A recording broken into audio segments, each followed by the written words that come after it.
Hey everyone, today is Tuesday, June 23rd, 8:40 p.m. The market has closed. Let's take a look at the market. Nasdaq made another all-time high today, and it just shows that the market is very strong. And definitely do not short this market. So every dip is going to be bought, right? And you do not want to short this market. So let's take a look at the S&P E-mini.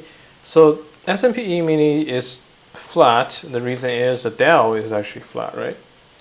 But I think the Dow will sooner or later is going to follow Nasdaq. So we're gonna make a new high. That's almost 100%. So right now it's just consolidating. It's just a matter of time for this to go for a new high. The way I look at it is that right now we're kind of hovering around the 3,145 level, and it's not able to kind of go through that. It's having a little bit of problem, and that is not a coincidence. We have sellers that's selling here, and since we have 1, 2, 3, 4 tries to this level, I think what's going to happen usually in the market is that it's going to dip down and come back and penetrate and make a new high. So the reason that it's not able to go above and beyond that is because there are still a lot of money on the sideline right now, but they are not willing to buy above this level. Okay, and the thing that's the reason. And these money they just want another dip, because this is really V-shaped and not a lot of money on the sideline was able to get in. This was very short, and you can see the volume here is not extremely high, right? It's not very high. So there's still a lot of money on the sideline, but they're not willing to buy above here. They just don't want to buy that. You don't want to buy this level. And that's why you have a very weak demand when the price climbed to 3,146. And so right now, a very logical conclusion would be the market has to dip to attract more buyers, and then it's going to come back again. So that's my analysis, and I think that's going to happen. I think the market is going to have a larger dip than this level, so I'm looking at something like this. And so the market could potentially dip down to this level and rebound and make a new high. And this move will happen very quick because there are a lot of money on the sideline right now. There are trillions and trillions of dollars on the sideline right now. Okay? Good, let's see what else we can talk about. Really, the market right now is in a very low volatility mode. The volatility has cycles in the market. So if you look at this is a period of high volatility, and then you have a period of slightly high volatility. Then you have a period of sorry, that's a terrible drawing here. You have a period of high volatility, obviously. Then you have a period of relatively calm, right? Then you have a period of slight high volatility. Then it calms down again. Right now it's really calm, and so we might have a period of slightly high volatility again. That's the cycle of the market. The market. The volatility also have cycles, and that cycles usually ranges from weeks to months. It's not like years. So you have a high volatility period followed by a low volatility period, and that is indicated by the volume. You can see the volume spikes, and then it spikes again. I think recently we had a volume spike at this particular level. When it was going down, mid-June, but I think we might have another spike, then we're gonna go up. That's my analysis, and it's similar to here, right? If you look at this, we have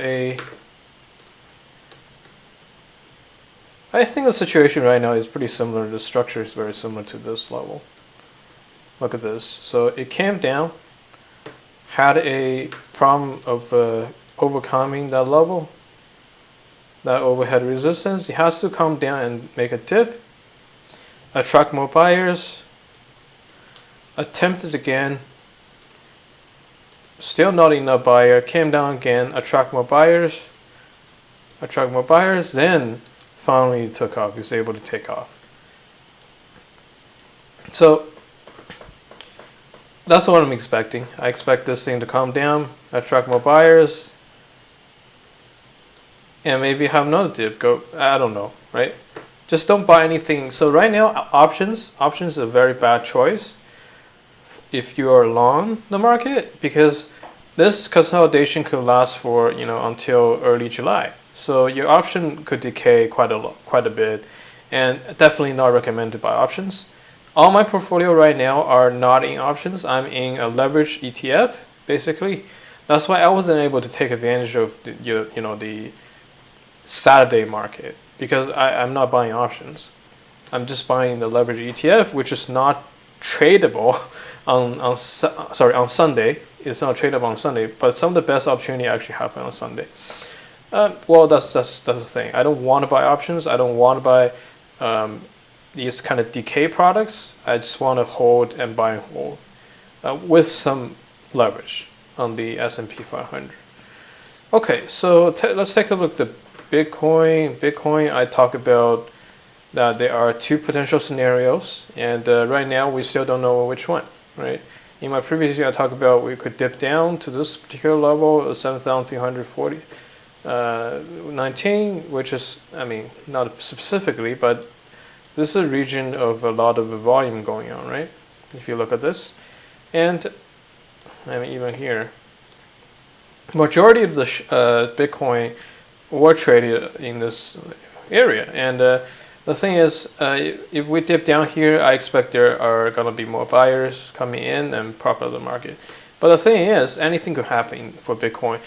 As I mentioned in my previous video, I think that the accumulation phase probably is already over. Like a lot of the volume here is just tremendous, and the whales probably already completed accumulating at this particular level, so they're probably not willing to sell if the sales of the price could come down to the 7,400 ish area. So it's very likely that the price is going to keep climbing up, and this region right now we're in right now, this box we're in right now, is actually a consolidation through time, a correction through time, and we're going to pop up from this point, and very likely that if that does happen, we're going to going across the 10,000 level, and the Bitcoin just gonna shoot up, right? It's just gonna shoot up to the next level, which is the all-time high, actually, in my opinion. And once we get to all-time high, I think it might not be able to go above and beyond that. The reason is the Bitcoin market capitalization is very, very high. Right now, it's already $200 billion in market cap. I think that's the number here, BTC market cap.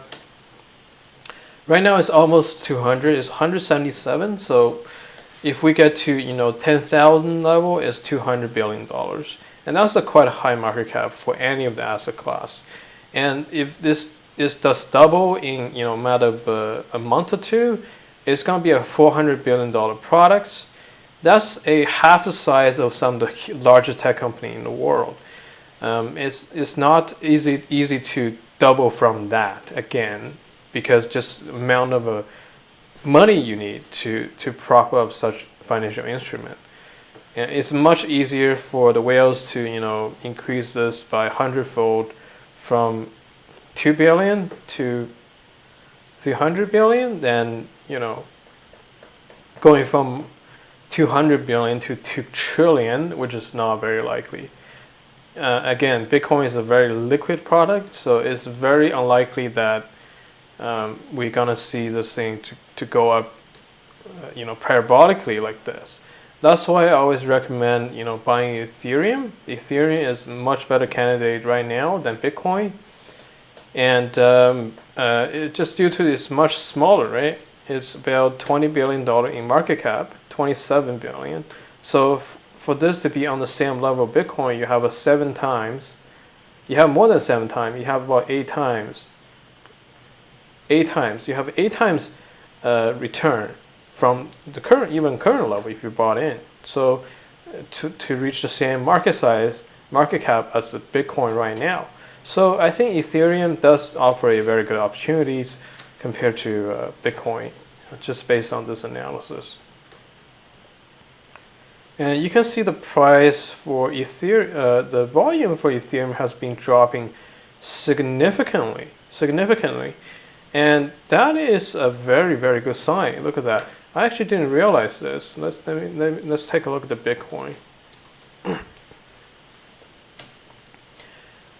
So the volume for all these cryptocurrencies are dropping significantly. You can see that. And that usually happens when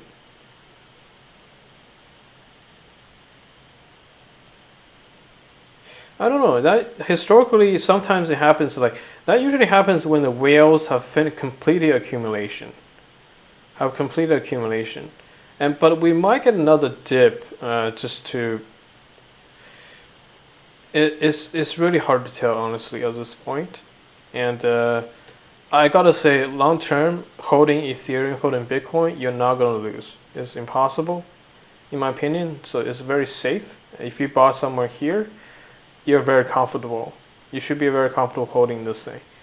But even if you're buying here and here are these dips, I think you're pretty safe. Even if it dips below to 136, you're talking about a 20% retracement in your holdings, which is not that bad right now. I very doubt that this thing could make a new low, which is I don't think that's even possible because just judging by how much volume that is. So the volume came down quite a bit. And that is interesting behavior. And I don't really know if that's going to lead to a dip and then go up, or it's just accumulation is over, the supply is dried up, right? Nobody's selling anymore, and the thing's just going to break out. I don't know.